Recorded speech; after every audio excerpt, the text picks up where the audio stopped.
welcome to Airing It Out with your girl, Fuller. And you know what time it is to do? It is time for us to get motivated. If you've never been here with us here at Airing It Out is a safe place where people from different places and different attitudes that's come in a place, in a safe place. And we come in here to make a difference. We're different people that want to make a difference in society, in the world, whether it's just in you, whether it's with your family, whether it's with the world that you want to make a change.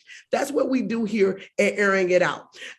Today, on this episode of Airing It Out, I'm going to just take a minute because I don't know if a lot of you are aware, but May is Mental Health Awareness Month. It's a big part of me. I'm a very big advocate for mental health. I think it's a very big tool that we don't use. The brain is one of the strongest muscle, let's just be clear, on your body. And I think we misuse it and not take care of it the way we should take care of it. And those of us that may just be a misfortunate, we don't take the time to see it from their perspective, and they deserve that. So today is actually, well, you guys will see this on Friday, but we're recording this on Thursday. I'll go ahead and let you know that. But today is Thursday, was the first day that I actually went to a meeting, and we deemed today to be don't be ashamed of it. Let's start talking about the hard things. That's what Airing It Out was created for. It's a safe space, like I said, that you can come in here and we can talk about and vent about the things that society no longer wants to talk about. Society puts a Band-Aid on everything. And then we end up with the big blow-ups that we have. The blow-up we saw on national TV with Will Smith and with Chris Rock. You know, the blow-up we've seen in the past with the White House, with the government. These are things and subjects that have happened in our world for so long, and we just keep putting them on the back burner. Well, no longer, because you have safe places like here at Airing It Out with great guests like the one we have today. My amazing friend, Gunjan, and you guys, she's amazing. So make sure you pull out your pens, make sure you pull out your pads, and she's going to leave us with some good nuggets. She's going to tell us her journey to where she came from, how she got there, and where she's at now. Because remember, your past is your past. You can pull things from it, but if it's going to pull it, make sure it's positive. Your now is your now. If we don't do something in our now, how do we get to our future? So Gunjan is going to share some of the things she did to get her to her now and how she's going to her future. Gunjan, welcome to Airing It Out. Thank you, Latanya. This is wonderful to be here. Thank you. Thank you for being with us. So Gunjan, tell us about you. Tell us where Gunjan is from. Tell us you. We want to know you. Introduce yourself to the Airing It Out Nation. Awesome. So my full name is Gunjan Ahluwalia, and I am from India originally. I have been in US for almost 18 years now. So pretty much, part of the country. Yes. And it's been quite a extensive, colorful 18 years of journey that I've had as I moved from India to US and then established myself here. So right now I'm based out of Atlanta, and I'm just loving it. I have been I got a dog 2 years ago during COVID, and he is one of the things that has really redefined a lot of aspects related to patience, a lot of aspects related to just selfless love, a lot of aspects related to just being innocent and being in the moment. So that's me. I will give you a little bit of introduction about what I do. Yes. And then we'll get into how my journey has been so far. Sounds good. Yes. Sounds great. You guys ready? Pens and pads. Let's go. Let's go. All right. So I am working for a company called Cummins. I'm into supply chain, and I am doing supply chain transformation, strategy and transformation. So it's been a beautiful journey in terms of my career. There have been ups and downs in my career, but right now where I am, a lot of things that I'm about to share with you, I'll tell you, they are not just because I studied something or I went to the university or I gained a certification that led me here. The aspects that led me here is the experience I have had, the mistakes I have made, the obstacles I have overcome or I did not overcome. Those were the bigger parts that really defined to where I am. So I'll give you a little bit of a preview of how, as far as back I can go. But pretty much, as I said, I'm from India. I kind of come from a small family.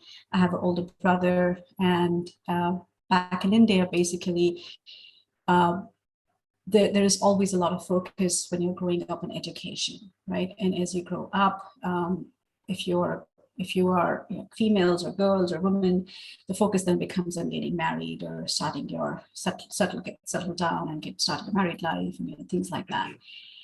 And I had always been very focused on my career. I had always been very focused on learning, growth, development.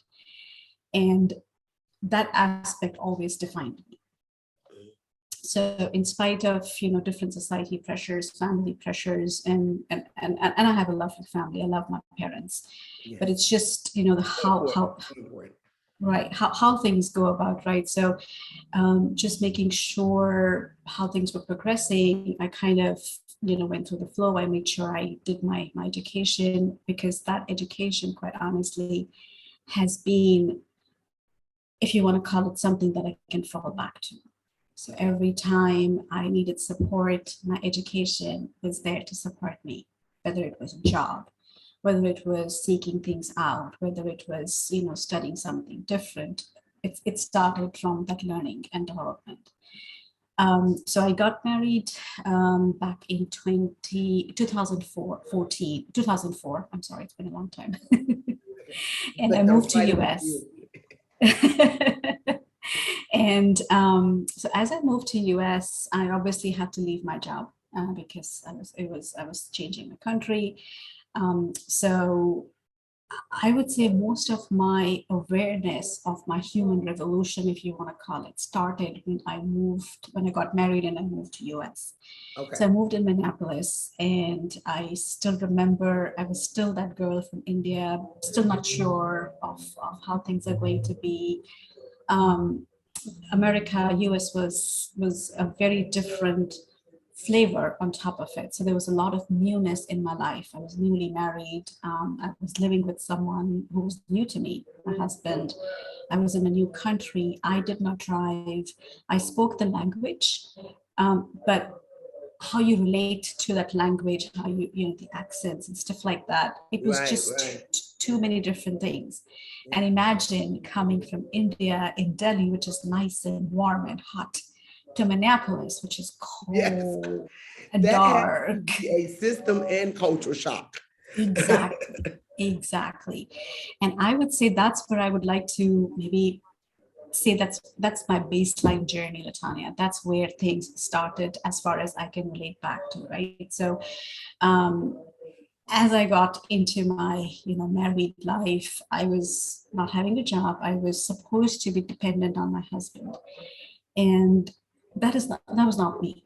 I always have been independent. I wanted to be independent. I wanted to have that financial independence, emotional independence, and I was struggling big time.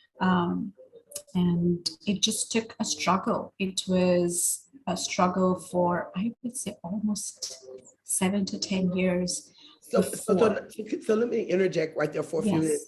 Can you share with us, when you say a struggle, would you say it was a mental or emotional? Because all of this connects in a lot, but sometimes one is more of the forefront than the other one, if that makes sense.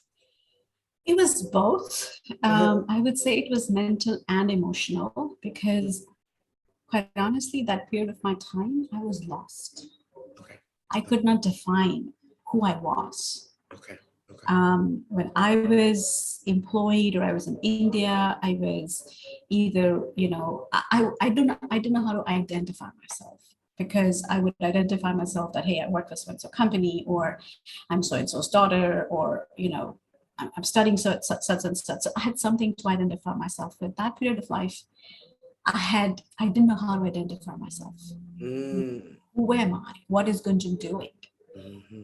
Where is she making the difference? I was just not able to do that. That was, you can call it mental more, and Yeah. emotional was because I was not able to speak. I was not able to speak up. I was not able to say, hey, I'm going through this and this is what I want. Mm.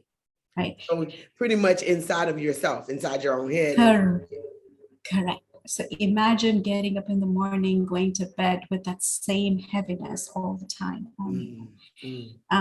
And in kind of the Indian society, sometimes if you're married, or once you get married, you're pretty much supposed to be more of a good wife or a good daughter-in-law, and Yes. cook and clean and things like that are kind of, Right. they become important. Yes. Job, career, studies, they kind of supposed to take a back seat. And I think Yes. that was my conflict. Yes. Because I could not accept that to be on the back seat. Right. Because that's the tradition that we've all been sold. It all in some point, somewhere in life, we've been sold that American dream, or that whatever, whatever country you come from, that is the foundational dream, if you think about it, in pretty much every country you go to. Like you said, you're supposed to be the good wife, cook, clean, take care of the family, be a great daughter-in-law. And you're right, the career part gets pushed on the back burner. And by no means, you guys out here in Airin and Out Nation, we're genderfying, because it can happen to a man as well, what Gunjan is talking about. So we want you to know that this is our perspectives from females, yes, but this can happen to males as well. Go ahead, Gunjan. Absolutely can. I think anyone can go through that change. And I think that's where, and it's interesting because for me, when I was living in India with my parents or close to my family, I kind of was in that safe space where I was protected from a lot of elements, right? And then suddenly I am married and I'm here and I just feel like I'm totally exposed and there is nothing to protect me. And I never felt that me not being able to speak up would be that much of an influence on my own life, because so far it hadn't been. There was always somebody watching over me. It was my brother or my dad or my friend. Exactly. So when I came to US, and I apologize for my dog, he's going crazy. It just got like, okay, now everybody's there to attack me, or I don't know how to react, or, my husband had a very different personality than me, or he still has a different personality than me. So that was one challenge that I'm going to speak about more in a little bit, because I think that is one thing I just want everybody who's listening to this to understand, that just because the other person is different, it doesn't mean that he is or she is not a good person, or you can't connect with that person. Initially, I felt that because he and I are far apart, and I just felt, oh, if he doesn't like this, then I don't think he and I can, be together. Or if he doesn't, see things this way, then I just don't know what to do, because I wasn't able to explain my part because I was not able to speak up. Right. So you're either getting influenced or you're getting shut down. Right. So that was, I think, a big defining moment, a big defining piece in my life where I was able to get all my, not all my, but all these big, how do you want to call it, baggages or limiting beliefs or constraints you have put yourself on, starting to become like somebody's shining spotlight on it, right? Hey, you're not speaking up. Hey, say your piece. And it was all that metamorphosis or transformation, whatever you want to call it. So that was, I would say 15 years ago. And once I started to, the first thing I did was to make sure I had a place to contribute to. Mm. So to me, for anybody who's listening, if your environment is the key. So if you are able to expand on your environment, if you're able to start contributing, helping, relating to people, just expanding that in itself is going to hold space for you to perform, to build your stage. So I started building up my stage.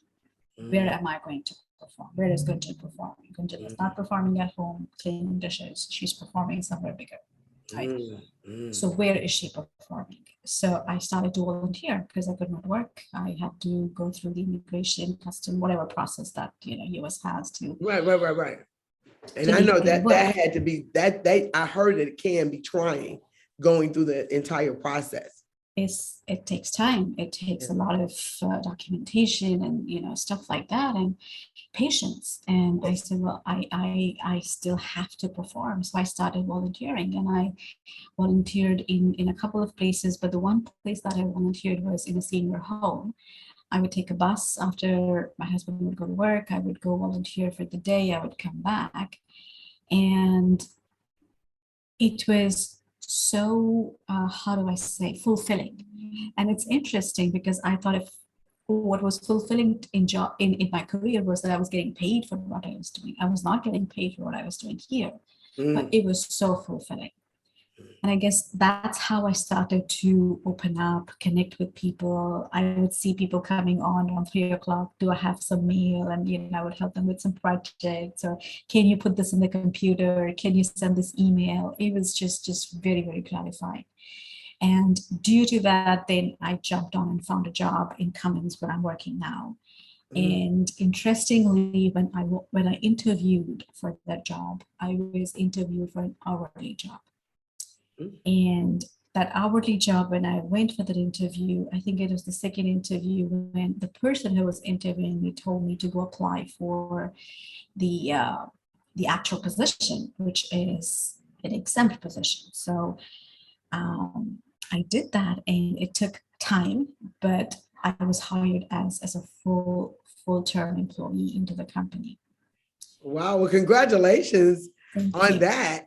That had to be an accolade, because I mean, going back and going back and replaying it, you got all those changes, and then to walk into an interview and you was expecting an hourly paid job, right? Yes. And then they offered you the position you have now. Well, yes. Wow! Congratulations. Thank you. That's something. That's an accolade, and that's something you should celebrate. Make sure you celebrate everything. I do, and I truly respect and honor this company because it as I said, I always had my career to fall back upon.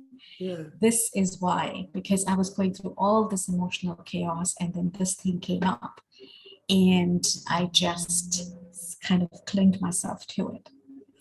And I kind of went back and I started earning again, and I started kind of really getting my identity back. And one thing I want to say is, we should, again, I'll speak for myself. We try to identify ourselves with I'm, doing so-and-so, or I am, my title is so-and-so, I'm the vice president, or I'm the manager, and I'm this and I'm that. Right. It's America lives off titles. I mean, people don't know people. People know their titles. People are quick to say, hi, like for me, say, hi, I'm LaTanya Fuller, I'm a motivational trainer or a speaker or whatever. Instead of I just like to say, hi, I'm LaTanya. And because I want you to know me, not my title. Correct. Yes.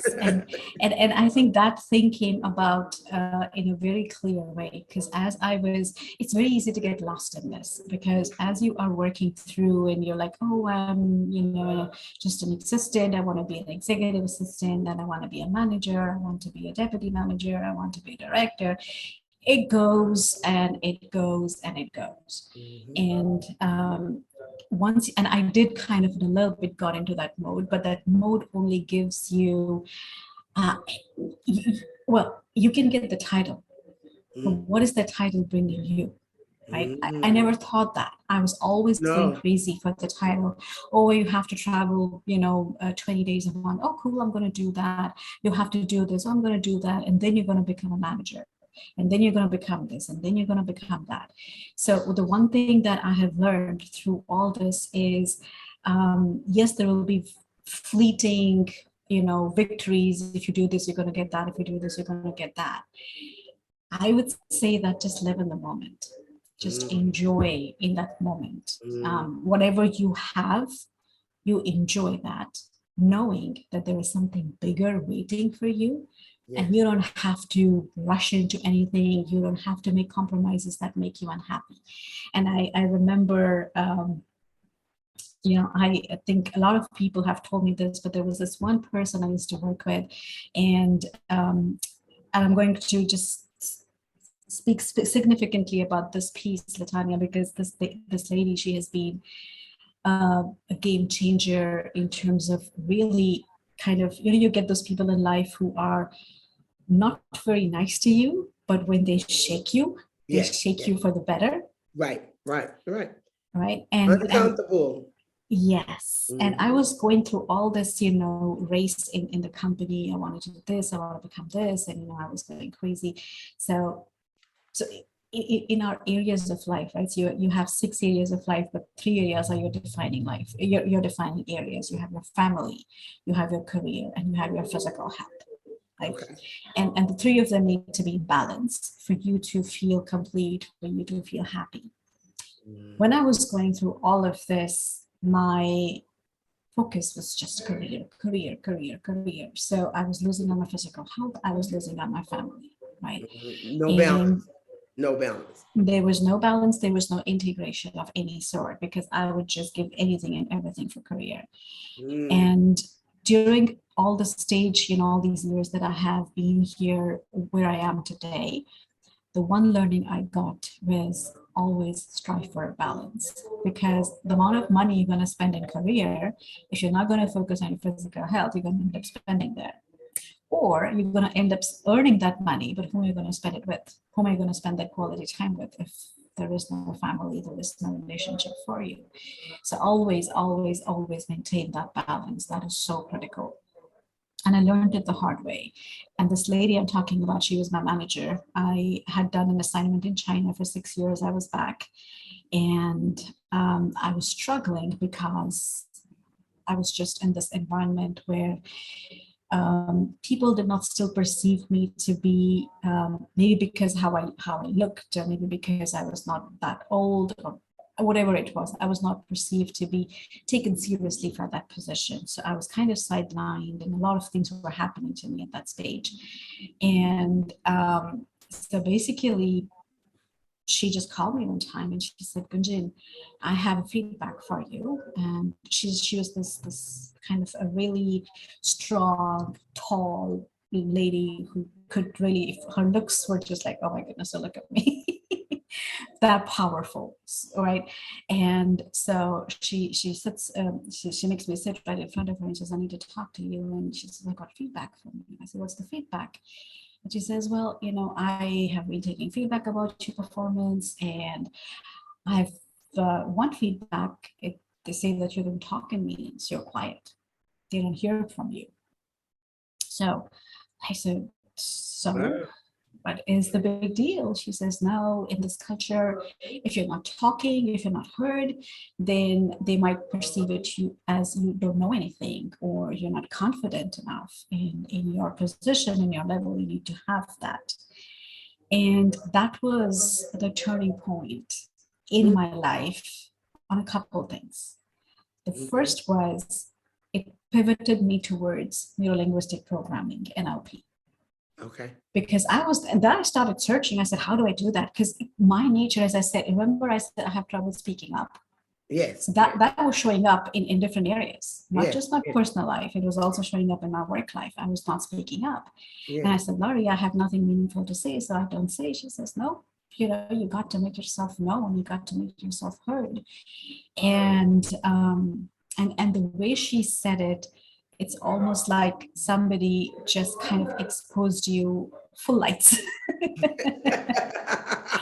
And it took me a week to recover because I just couldn't deal with it. Yeah, I mean, there had to be a lot to take on, take in about you. Yes. Yes. Yeah. Yes. But anyway, long story short, I then started researching how to get over this obstacle, and that kind of led me to NLP. And then I am here, studying NLP. I'm doing my master practitioners in neurolinguistic programming. Congratulations. Thank you. And I would say that a couple of things as I went through this journey that transformed was, one, I started practicing a whole lot of meditation.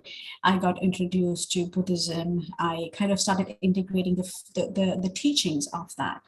And, just basically three things I'm going to leave you with. Where I am today, I feel I'm more balanced. I feel I'm able to to say things that I want to say, not respectfully and not just kind of bursting it out. And that has been one key revolution or change that I have made, because previously my previous Gunjan would keep taking it in, keep taking it in, keep taking it in, and then suddenly something would trigger and Gunjan would just blow out. Right? And that was not anger, that was not loud talk, that was depression or a lot of crying and frustration and loss of interest, and it would trigger in every area of my life. Right. And all this, just show up. It would show up everywhere. Mm-hmm. So I grabbed that by the horns and I said, okay, this is not showing up in my life. So the first thing you have to do is get to know yourself, get to know your boundaries and respect your boundaries. If you don't want to travel for work, you should be able to say, nope, I'm taking care of my family, or I have XYZ. I'm not able to travel, but I'm still able to do something in a different way. I'm still going to contribute. So know your boundaries, because if you expand your boundaries in the wrong way, they only end up hurting you. Okay. Second, it's okay to expand as well, right? So if you've not done something before, you've got an opportunity to experience something new. Life is so beautiful. You have to experience every possible thing life is showing at to your door. Don't put yourself in a box and say, oh, I am so and so and I don't do this, and I'm so and so and I don't do that. Explore. If you don't like it, you don't have to do it, but explore. And the third thing is, once you start respecting yourself, once you start knowing yourself, you will start respecting and knowing others. And whenever you're in a conflict, whenever you're in a position that, oh, I'm not liking this, I'm not liking this person, I'm not liking that situation, ask yourself two things. The first thing is, where is this person coming from? What has this person gone through that this behavior is coming out? Have that compassion come out first. Mm-hmm. Then if you want to judge, go ahead and judge, but judgment doesn't lead anybody anywhere, because you don't know what that person has gone through, what is going in their mind, and you don't need to. Mm-hmm. So just have that assumption this person is coming from a good heart. They've just gone through a hard time, and that's why they're behaving this way. And second, nobody can force you to do things you do not want to do. And thirdly, you have the power, you have the passion, and you have everything that you need to expand into whatever it is that you want to do. You have that potential. All you need to do is just dig in and take it out and just show it to the world. So that's all I'm going to leave you with, Tanya. Thank you so much, Gunjan. Gunjan, you gave us a lot. I even learned more about my friend today in this interview. Before we close this out, though, Gunjan, we are going to ask you to come back and see us again, of course, yes, right? Of course. I would love to. All right, you guys, it's time for us to get out of here. We had an amazing time with Gunjan. As you heard, she will be coming back to see us again. Remember, go about your life, your day, your week, your month, wherever you're at in your life, go about it being productive. No busy work. Busy, you could be busy doing anything, which is nothing. And we don't want to ever go about doing nothing. Each time, Each day in our time that we're living in is so important. And we have to start appreciating and appreciating each other. So make sure that you're kind to yourself as well as someone else. And as always, know that we love you. John loves you. Love yourself. And we'll see you the next time on Airing It Out with your girl, Fuller.